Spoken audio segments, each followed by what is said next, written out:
Hi everyone. So it's time to find out what I'm going to be doing in 2021 for reading. So in 2020 I said that I wasn't buying a book for a year, and apart from if it got published, because at the time of me saying that there was absolutely no indication it would be published, I said I would have one book leeway, and that would be the new Cormoran Strike book if it got published. It did get published, so that was the one book that I bought. I gave myself as a leeway, but other than that, I haven't bought a book for an entire year. I did it, guys! Woohoo! I cleared a load of my to-be-read books. My bookcase now, instead of 6 shelves completely full, plus books stacked on top of the bookcase and an overflow in another one, I've just got 5 shelves worth of books now. I've gone from over 100 to under 100 now, which is absolutely amazing. But yeah, it was good to do that. At the same time, it was quite difficult because, especially in 2020, it's quite difficult not to buy books because obviously it was very tempting because it was like a break in the routine to look online shopping and all that lot. But in a way, because the shops were shut for a significant chunk of time, you know, because of the first initial lockdown where all non-essential shops were shut, and then we had the various tier systems and everything where some were open, some weren't, and all that jazz. By not having the shop open and not travelling into town for work, because I was able to work from home, it kind of took the temptation away at the same time. So it was a bit of an odd year for reading anyway, but I was so proud of myself that I didn't break my temptation. I can do it. I was really proud, and it's so nice to see an empty bookshelf in my study. It's absolutely glorious. But now that I've gone the whole year without buying a book, what did I do? I bought some books, and I didn't buy just any books. So I bought the books that I am going to be reading in 2021. Now, what I did was that throughout 2020, I had to put stuff onto my table to make space here, because I'm going to be showing books on that side and moving them to there. Throughout 2020, I developed a wish list on Amazon. And throughout the year, I was adding loads of stuff to it because at that moment, I wanted to read a specific book.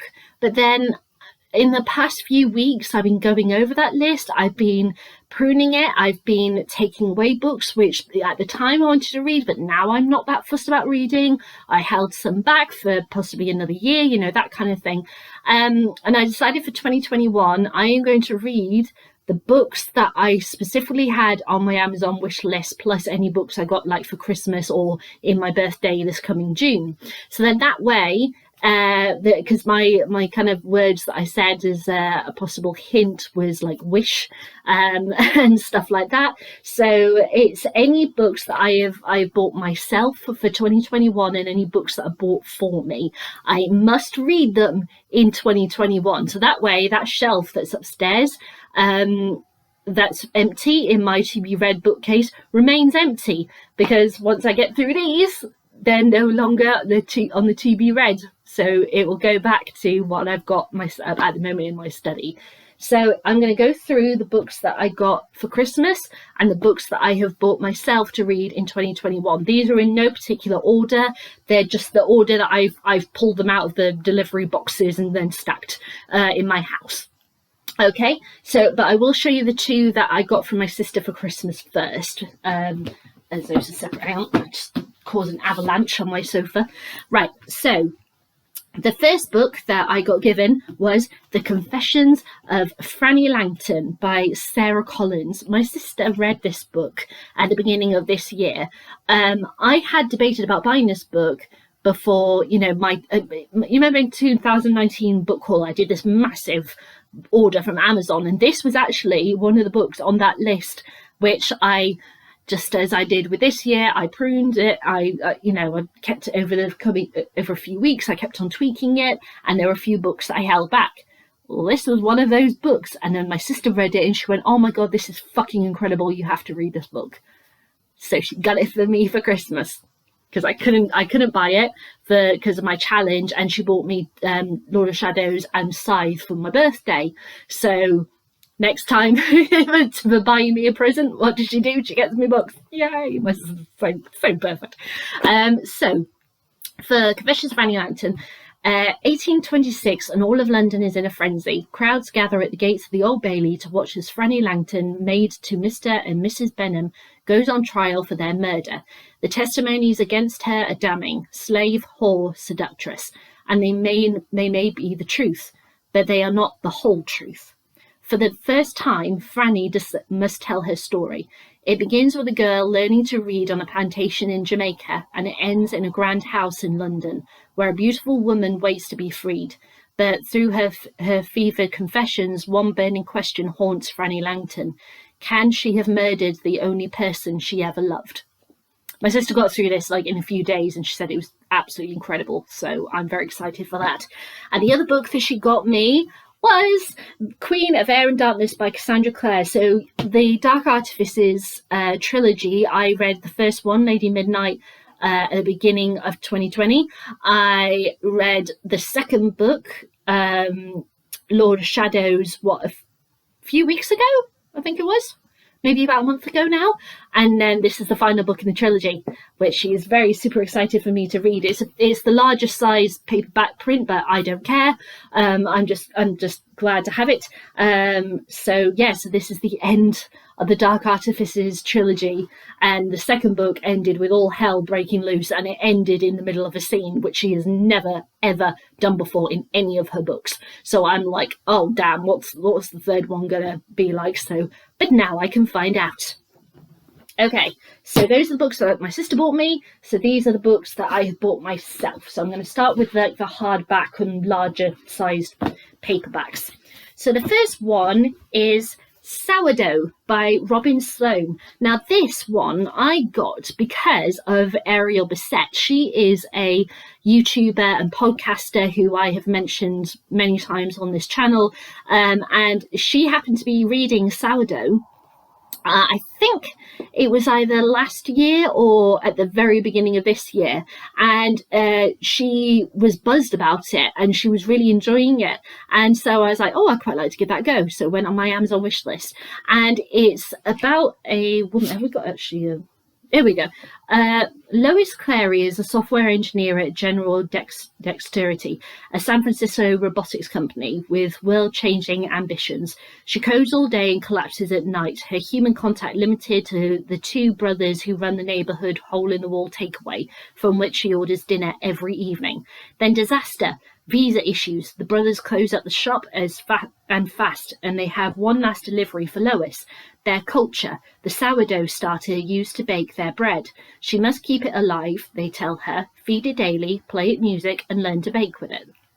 Lois is no baker, but she could use a roommate, even if it's a needy colony of microorganisms. Put my teeth in, Becky. Soon, not only is she eating her own homemade bread, she's providing loaves daily to the General Dexterity cafeteria.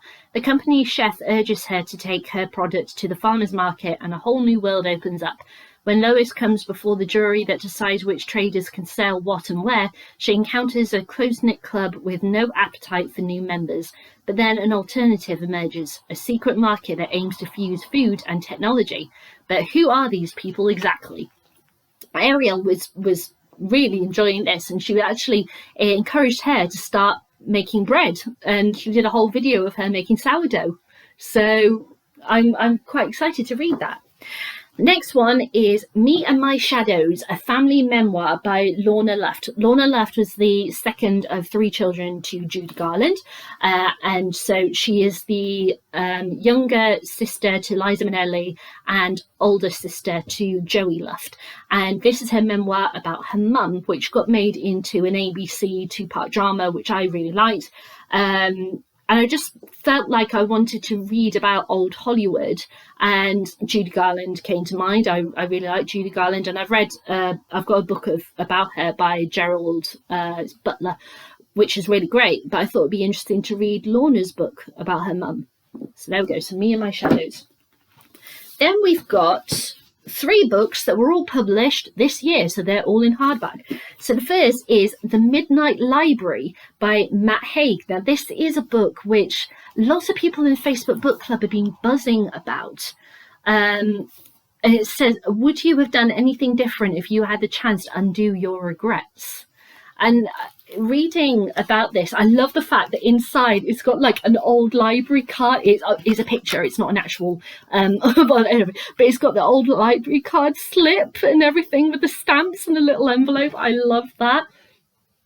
So between life and death, there is a library. When Nora Seed finds herself in the Midnight Library, she has a chance to make things right. Up until now, her life has been full of misery and regret. She feels she has let everyone down, including herself, but things are about to change. The books in the Midnight Library enable Nora to live as if she had done things differently. With the help of an old friend, she can now undo every one of her regrets as she tries to work out her perfect life. But things aren't always what she imagined they'd be, and soon her choices place the library and herself in extreme danger. Before time runs out, she must answer the ultimate question: what is the best way to live? So because everyone in Facebook book club was kind of buzzing about this, and it was like £8 in the sales, I was like, what the heck, I'll go for it. Okay, so the next one is one that I'm really excited about. The Thursday Murder Club by Richard Osman. This was the #1 Christmas book. He sold just over 1 million copies now. He sold the film rights to Steven Spielberg. So we're going to get an adaptation of it, hopefully soon. And the Thursday Murder Club is about a load of OAPs. So in a peaceful retirement village, 4 unlikely friends meet up once a week to investigate unsolved murders. But when a brutal killing takes place on their very doorstep, the Thursday Murder Club find themselves in the middle of their first live case. Elizabeth, Joyce, Abraham and Ron must be pushing 80, but they still have a few tricks up their sleeve. Can our unorthodox but brilliant gang catch the killer before it's too late? Richard Osman was at the Cheltenham Literature Festival this year, and I watched, because if you guys are aware, I did the online version. I watched his session with my mum, because my mum is reading this at the time when the festival was on. And he said the second one he's already written, or he's nearly finished writing, and it's set literally when the final scene of this book happens is that moment directly after. So I'm quite intrigued. So we're going to get another one on the way. So I'm quite excited about this. And the last one that was published this year is J.K. Rowling's The Ichabod. Now, this is a children's story. It got published online during lockdown to kind of ease lockdown for children, and it went online. I didn't read it online because I had other things going on. I never got around to reading it.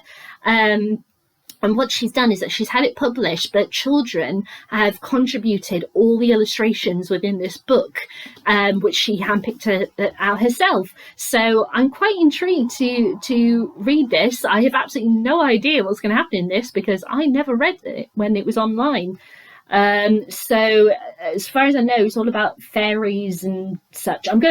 I've just decided in my mind just now, because it's taken me a long time just to read out the descriptions of those. I'm not going to read out the full blurb about what things are about now, because we're 13 minutes in and I've still got absolutely loads of books to go through. So but yeah, as far as I know, it's kind of sort of a fairy kingdom-esque children's story. So I'm quite intrigued to read The Ichabod. Okay, so let's go on to the general paperbacks. So here we go. So this is the first load. So Bone China by Laura Purcell. Now, Laura Purcell, she is an author that my sister really got into this year. I think she'd read books about her before anyway, but my sister read Bone China and The Silent Companions earlier this year. I've actually bought, I might as well show you them together because she's the same author. I bought all 3. I think my sister read The Corset before, but she read Bone China and The Silent Companion earlier this year, and she said all of them were absolutely incredible. She's quite for me, looking at her work and such, I haven't read her work, but looking at her range of work and people's reviews and such, she seems to be comes across as quite gothic, chilling, dark story writer. A lot of my books are actually very dark this year, and as I said, like Taylor Swift's No Body No Crime kind of sums up what my theme of this year is, because I've gone incredibly dark. But then in 2020 I was like reading loads of fantasy and trying to light and bubbly, or as light as bubbly as possible, to get through 2020. And now I'm like, I've gone through that.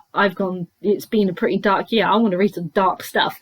And my sister was like, right, you need Laura Purcell to get you through.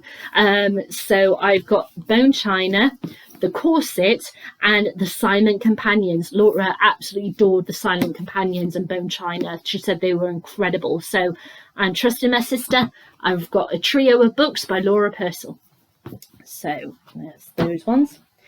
Then, oh yeah, this is one that I was quite intrigued by the concept. And that is The Family Upstairs by Lisa Jewell. This is one where I'm like, wow, okay, so basically there is a house. Police find in the house the decaying bodies of a few family members on the lower level of the house. They've been there for days. They're decomposing. They've been murdered, obviously. But upstairs they find a baby who is fast asleep, who's totally fine, who's been fed, who's been changed, all that lot. So who's looking after the baby, and why didn't they report the bodies downstairs? So that's The Family Upstairs by Lisa Jewell. I have a feeling that it could be kind of like The Woman in the Window, which I read earlier this year by AJ Flynn. I don't know. I just thought I'd give it a go. It was £4 on Amazon, so I was like, oh, go for it. I'm going to read it. So there we go. Then, oh gosh, I was going to check who it was, and I forgot to before I started this video, so I'm very sorry, but I was going to check. Someone told me to read Val McDermid's books, and asked me, have I ever read any Val McDermid? Now, I'm going to confess, Val McDermid is an author who I have seen loads of like interviews that she's either taken part in or she has been the chair of. I've seen her at the Literature Festival 3, maybe 4 times. I have never read one of her books, and I've always wanted to. So I'm like, it's happening. It's going to happen in 2021. So this is The Mermaid Singing, which the 20th anniversary edition of The Mermaid Singing, which won loads of accolades and prizes and such. And she has, I think, 4 or 5 series of books which follow certain detectives, and I think some of them they like overlap, so like one detective will appear in the book of another detective's as a cameo, as it were. But this is the first book in one of the Tony Hill, in the Tony Hill collection. And it has great accolades and 5 stars everywhere that I've looked. So I'm really happy to read The Mermaid Singing, and thank you for the person who told me to check out her books. I will find you and I'll put you in the description. So sorry, I forgot to look it up before I filmed this, but thank you so much for the recommendation. I'm really, really excited to read this. Okay, then the next 2 are related to each other. So we have The Murder at White House Farm, Jerry Bamber and the Killing of His Family by Carol Ann Lee, and In Search of Rainbow's End by Colin Caffell. Now, inside the White House Farm murders. Now, earlier this year, ITV aired a drama, which I think that it was filmed in 2019 before COVID and everything, which told the story of the White House Farm murders, which took place in 1985, where Jerry Bamber phoned the local station, not calling 999, to say, my father has phoned me to say that my sister has gone crazy. She has a shotgun, her twin boys, and she's in our farmhouse, White House Farm, with her twin boys and my mum and dad with a shotgun. Get there.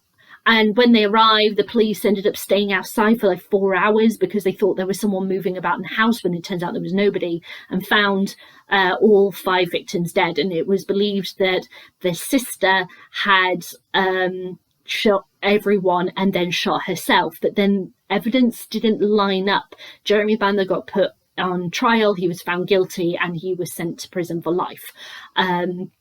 So and they made a drama out of it, and oh god, he's such a narcissistic scumbag. He's awful, but loads of people think he's innocent, and it's like, no, look at the evidence.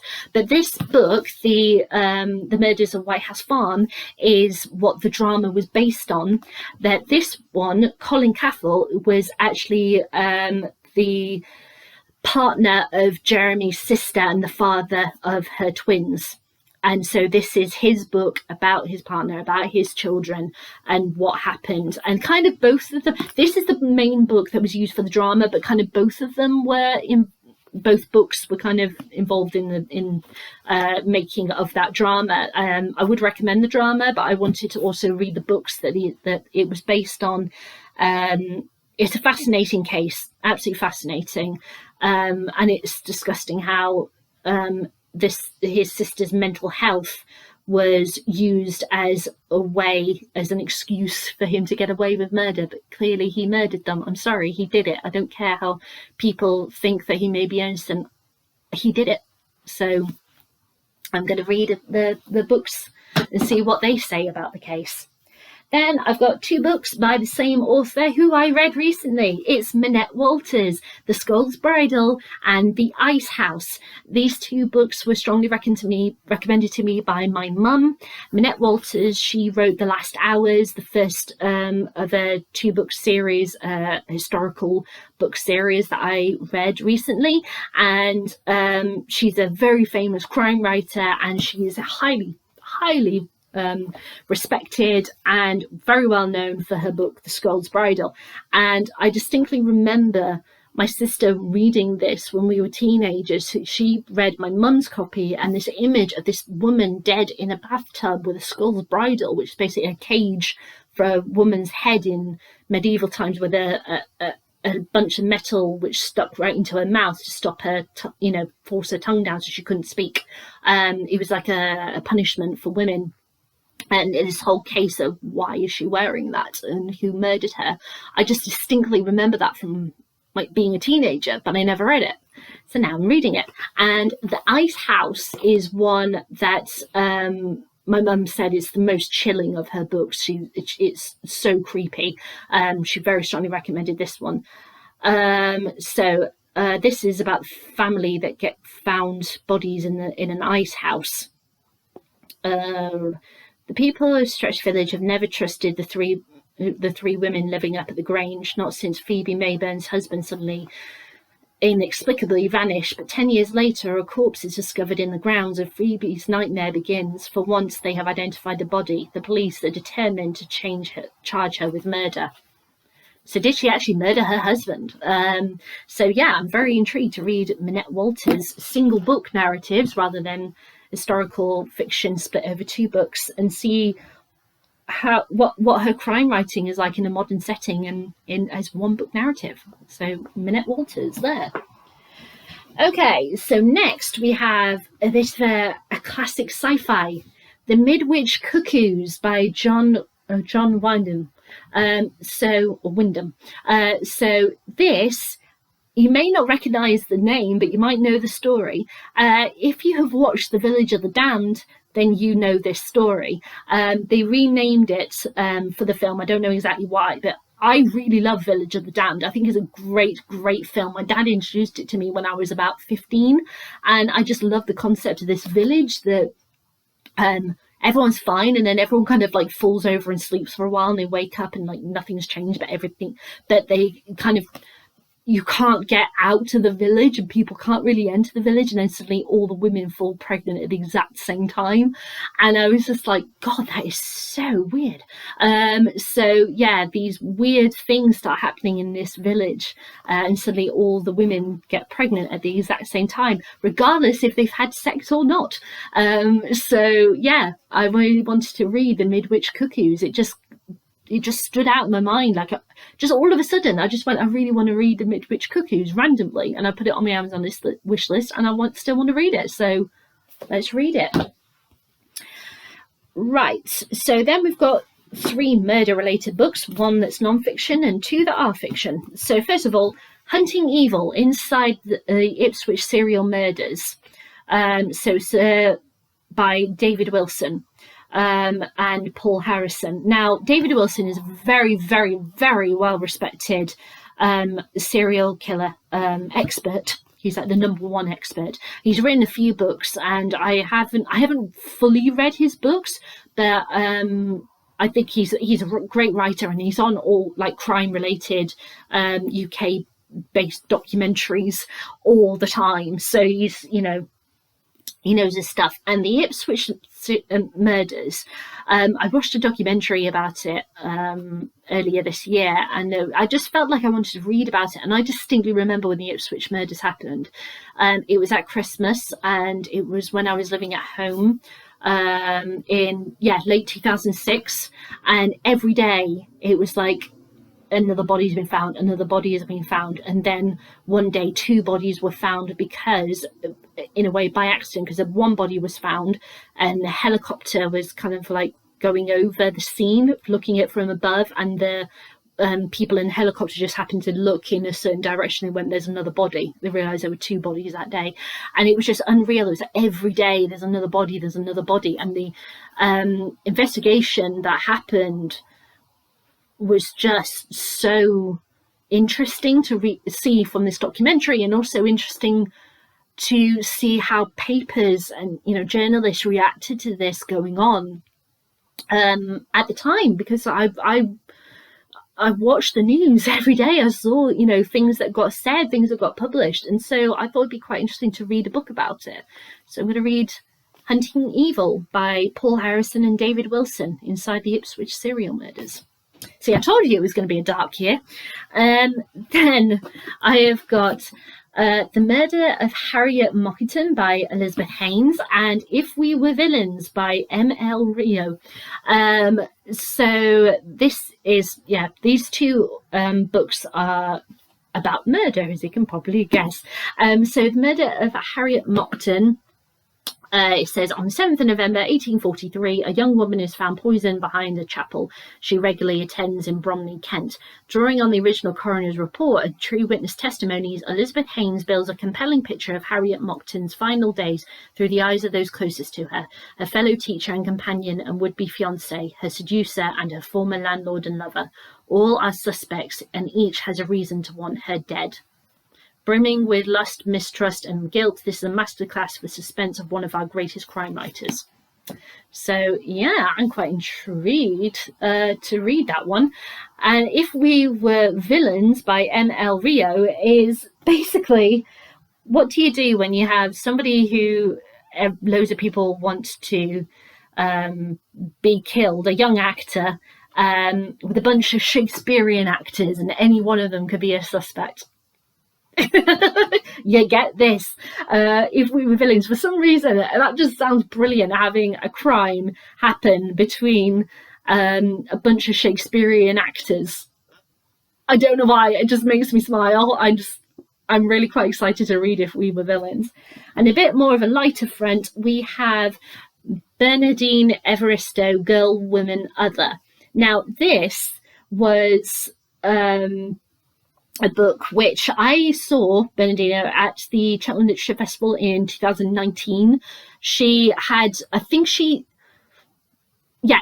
been nominated for the Booker Prize. I have a feeling it was like a few days before the announcement, or it was literally that she just got the nomination. I can't remember if it was right at the early end or right at the later end of the nomination part. But she had been nominated at that point, and she was talking about books that inspired her and books about Black Britons in fiction and such that she clung to throughout her life. It was a really interesting session, and she was promoting her book Girl, Woman, Other. She was recently on Portrait Artist of the Year, a TV series which I absolutely love on Sky Arts. She sat for it, and hearing her talk and everything, it just brought back memories of that session.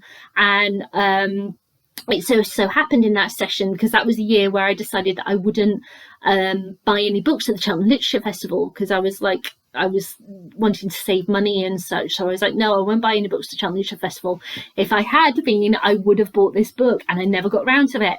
I have now. So I'm quite intrigued to read Girl, Woman, Other, and the fact that it won the Booker Prize with this was a kind of, in a way, a controversy, because she actually drew first place with Margaret Atwood. That has never happened. There's always been one winner, but that year there was two.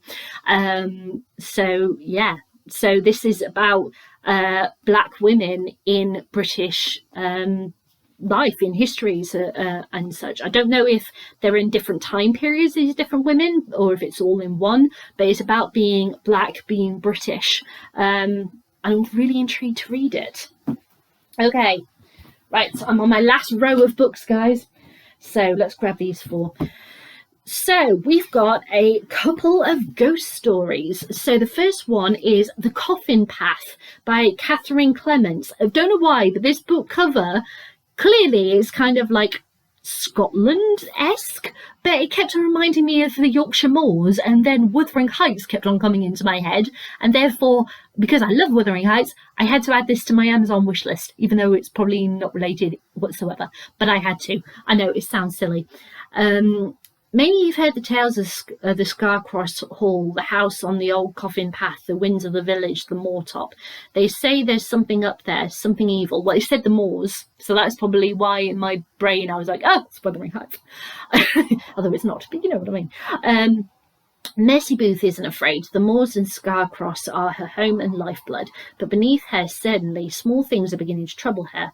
3 ancient coins missing from her father's study, the shadowy figure out in the great path, an unshakable sense that someone is watching. When a stranger appears seeking work, Mercy reluctantly takes him in. As their stories entwine, this man will change everything. She just can't see it yet. So I'm quite intrigued to read The Coffin Path. And the other ghost story is A Shadow on the Lens by Sam Hercombe. So this is a novel set in 1904, where you have a photographer who's taking pictures of a village, a place where he lives. And yeah, a young girl it's not where he lives, but it's where he's working. A young girl who's been found dead, and he's taken a load of pictures. He's a photographer. He's taken a load of pictures, like crime scenes and all that lot. And on one of these pictures, he sees the face of the murdered girl, and it's all about him trying to find out why she's there and what happened to this girl. And so that's A Shadow on the Lens. Then we have The Other Mrs. Walker by Mary Paulson Ellis. So this is, as it says, a detective story with no detective. So this is about an old lady who lives in a house all on her own. She dies on her own. I can't remember where she is. Oh, Edinburgh. She's in Edinburgh on a snowy Christmas night, as it says.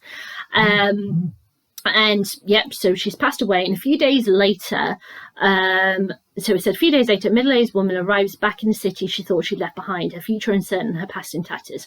She soon finds herself a job in the Office of Lost People, tracking down families of those who have died neglected and alone. But when Margaret Penny cannot yet know is that just how entangled her own life will become to the death of this one lonely stranger. I'm like, ooh, that's interesting. Oh, wow, sorry. It just turned my head and it's snowing, like massive, massive snowflakes. It went over really, really dark and I was like, oh, great, it's going to start tipping it down. No, it's snowing. So there we go. So that's The Other Mrs. Walker. And then we have a science-related book. Not usually my thing to read, but I've heard there's been so much buzz about this book, and it's for many, many years. And Oprah Winfrey, I remember, was raving about it, and I thought, oh, what the heck? This is a year where anything goes. So it is The Immortal Life of Henrietta Lacks by Rebecca Scott. I hope I said that right. I apologise if I got your name wrong. So there's a photo on my wall of a woman I've never met. She looks straight into the camera and smiles, hands on her hips, dress suit neatly pressed, lips painted deep red. Her name is Henrietta Lacks. Her name was Henrietta Lacks, but scientists know her as Hella. Born a poor black tobacco farmer, her cancer cells, taken without her knowledge, became a multi-million-dollar industry and one of the most important tools in medicine. Yet Henrietta's family did not learn of her immortality until more than 20 years after her death, with devastating consequences. Rebecca Scott's fascinating account of the story of the life and afterlife of a woman who changed the medical world forever balances the beauty and drama of scientific discovery with the dark questions about who owns the stuff our bodies are made of. The immortal life of Henrietta Lacks is an extraordinary journey in search of a soul and story of a real woman whose cells live on today in all four corners of the world. So I was like, I can understand why it got quite a buzz. And so this is, a non-fiction science-related book about this woman, Henrietta Lacks. So quite intrigued by that. Okay, guys, it's the final load of books. So, first of all, we have Queenie by Candice Carty-Williams. Now, Queenie was a book that just blew up in young adult fiction. It was released, I think it was 2019 it was first released, and then it won like a series of prizes, and it won the British Book Awards Book of the Year in 2020, and it's only recently been made into 2019 was when it was first published. It's only just been released in a paperback. There is a paperback in orange, but I didn't like the orange, so I got the gold version. And I'm really quite intrigued by this. So a darkly comic and bitterly subversive take on life, love, race and family, Queenie will have you nodding in recognition, crying in solidarity and rooting for this unforgettable character every step of the way. Quite intrigued by that. Then we have, I wanted to read a classic book or books, and for some reason this one popped into my head. I'm like, oh my god, I really need to read this. Why do I need to read this? I don't know, but I feel like I need to, and it wouldn't go off my Amazon wish list. It's Paradise Lost and Paradise Regained by John Milton. So all about Satan and Adam and Eve and such, and I don't know why, I just felt like I want to read a classic that's very, very different, and that was the one that sprang to mind. So I'm like, I'm reading Paradise Lost and Paradise Regained. Let's go for it. See how that goes. Then if we have my last two non-fiction books, we have Lady Killers, Deadly Women Throughout History by Tori Telfer. I have never actually read a crime-related book which relates specifically to female killers. Never. I've read cases where it happens to be that a woman was involved, but not a compilation and such. And I thought, what an interesting book. And I couldn't get it out of my head. And I was like, you know what? Let's read about lady killers. So there we go. So as far as I know, these are all crimes throughout various histories. Various female serial killers and why have they been lost to history. I'm quite intrigued. And then we have, there is one woman in history who I absolutely love. I think she's incredible. I've never been able to find a book about her until now. This is Matilda Empress Queen Warrior by Catherine Hanley. Now, Matilda was the daughter of Henry I and the mother of Henry II. Basically, Henry I died, and because she was the daughter, she was like, right, I inherit the crown, crown's mine. But her cousin Stephen went, you're a girl, you don't get that. The crown belongs to me. And she was like, well, what about my son Henry? Surely it will go to him because he is the next son in line. And he went, no, that's not how it works because I'm the male first, so it directly goes to me. And there was this big rage, argument and war that happened to do with trying to get the crown from Stephen to Matilda. And some crazy shit happened, even to a point where at one point she got imprisoned and she pretended to be dead for her body to then be thrown out of the prison, and she escaped from the coffin and fled. Stuff like this, and I'm like, what the fuck?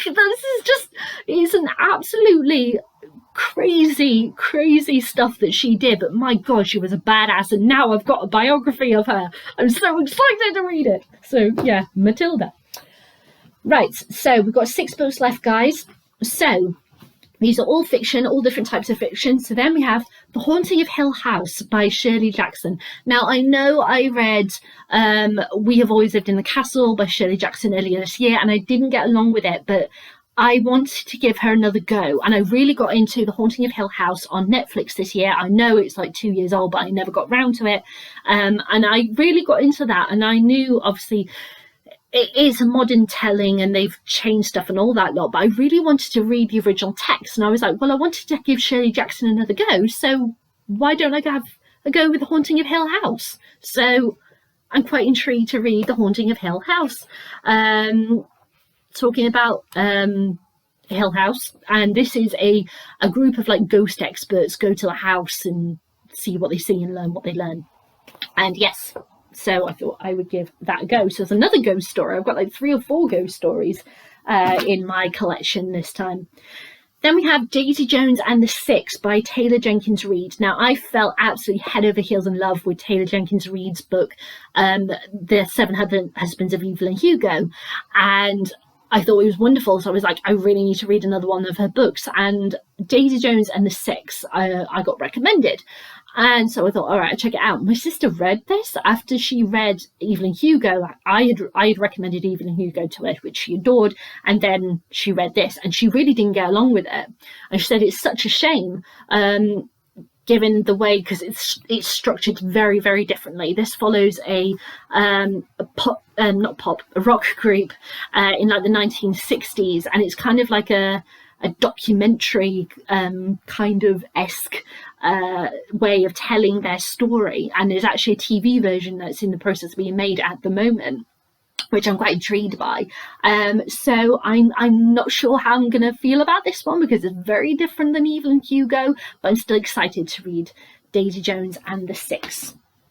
Then we have one that I'm really excited to read, Bearmouth by Liz Hayden. Now this was a children's book that got published, I think it was a few years ago now. Let me just have a look. 2019 was when it was published. So it was a children's book about Victorian children in mines, the work that they did in mines, and it just blew up. There was loads of people were absolutely raving about this book, and I saw a couple of Cheltenham Literature Festival events which were just generally about children's fiction through the years and such, and there was one guy on one of them where he was like, you have to read Bearmouth, it is a classic, it's going to live on as a classic, and how he was absolutely raving about Liz and her writing. And so I was like, it may be a children's book, but I want to read that. So I got a copy of Bearmouth, and all about, children going through hard labour in Victorian Northern England. As far as I'm aware, it's Northern England. It must be, because if it's mines, and the horrors that they experience. And that's Bearmouth. Then we have Eleanor and Park by Rainbow Rowell. I've only read one Rainbow Rowell book previously, and that was Fangirl. I really like Fangirl. It's a really nice, sweet story. I got recommended this by Sarah, good friend. Hi, Sarah, if you're watching. And it was only £2 on Amazon. So I'm like, oh, I'm going to give that a go. So Eleanor is the new girl in town, and with her chaotic family life, she mismatched clothes and unruly red hair, she couldn't stick out more as she tried. Park is the boy at the back of the bus. Black t-shirts, headphones, head in book. He thinks he's made himself invisible, but not to Eleanor, never to Eleanor. Slowly, steadily, through late-night conversations and an ever-growing stack of mixtapes, Eleanor and Park fall for each other. They fall in love the way you do with a first time, when you're young and you feel as if you have nothing and everything to lose. So I'm quite intrigued to read Eleanor and Park and see how I go. Then we have Jaws by Peter Benchley. Jaws is a film I have loved since I was a teen. My dad loves Jaws. He saw it like ridiculous amount of times in cinema when it originally came out. He loves the soundtrack. Whenever Jaws gets brought up, he always tells me the differences between the book and the film, and now after reading this I can go, I know, I've read it.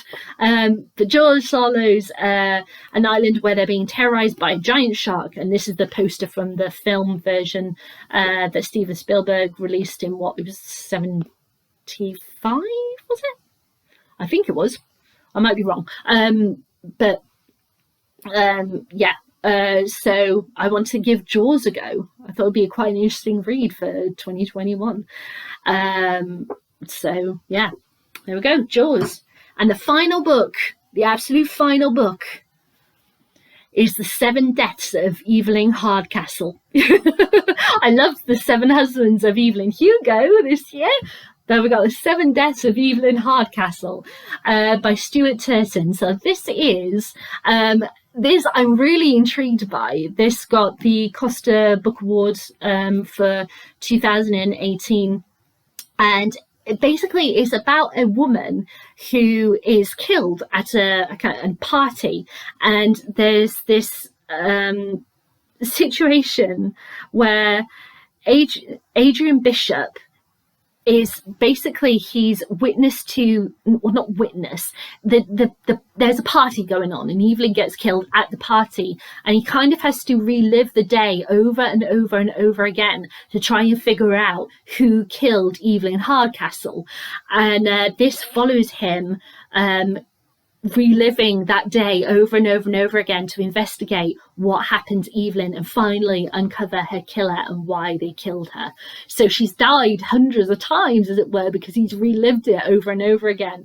But I find that such an interesting concept, and it does remind me, there was, oh god, I can't remember what it was called now, but there was a film, I think it was Jake Gyllenhaal did, where he was kind of like, he was like on a train that got blown up or something, and he becomes like to investigate a passenger on the train via time travel, and he relives it over and over again to try and figure out who on the train is the bomber.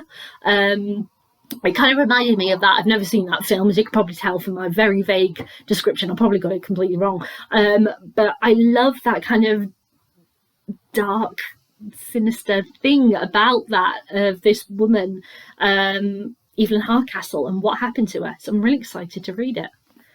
And that's it, guys. So those are the not 70. I was going to say 7 plus 30. And I'm like, no, that's... I've not even got my maths right. It's 35 because I bought 33. There's the 2 that I got for Christmas. So they're the 35 books that I'm going to be reading in 2021. My challenge is to get through all of those books, plus any other books that I may buy myself or that are bought for me, like for my birthday or Christmas 2020. So that's all of them. I hope you like them. I'm really excited. I've never done this before, where I've told you specifically every book I'm going to be reading in the year. So I'm quite intrigued to see how it goes. Let me know what you think of any of these books. Leave me a comment. I'd love to know. And which 5 am I going, because I always announce 5 books I'm going to be reading. Which 5 am I going to be reading first? Well, I'm going to do that in a separate video. So you can go straight over there and check it out. All right, guys. Bye.